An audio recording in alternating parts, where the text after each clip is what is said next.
Dairy was on the agenda as Ag Secretary Sonny Perdue traveled to Canada, his first trip as secretary outside the country. According to reports, he raised the issue of ultra-filtered milk with Canadian Minister of Agriculture Lawrence MacAulay and Ontario Premier Kathleen Wynne.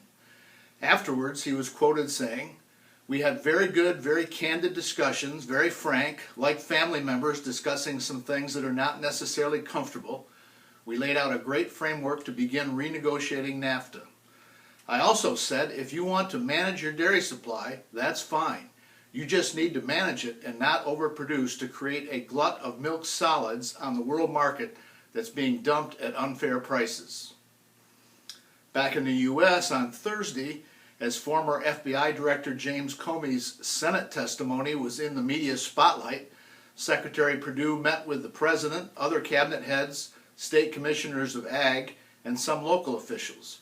The agenda was how the administration's trillion-dollar infrastructure plan might apply to agriculture in rural America and what federal regulations might stand in the way. The Secretary also met with congressional leaders on the topic of child nutrition. On the nutrition front, a bit of good news came out this week with the release of a research report showing that children who drink real dairy milk tend to grow taller than children who consume vegetable-based drinks made from soy or almonds. You notice I couldn't bring myself to call those products milk. The study was published in the American Journal of Clinical Nutrition and involved over 5,000 healthy Canadian youngsters.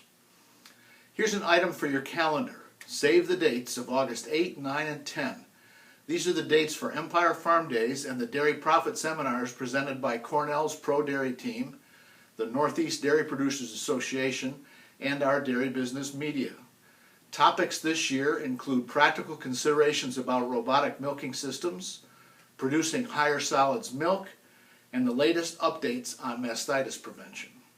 Our Dairy Seminar Center will also host the New York Junior Dairy Leaders graduation, and daily we'll hear about the latest on new beef promotions. Again, that's August 8, 9, and 10 at Empire Farm Days in Seneca Falls, New York. Watch for details in upcoming issues. And that's This Week in Dairy. I'm Joel Hastings with DairyBusiness.com.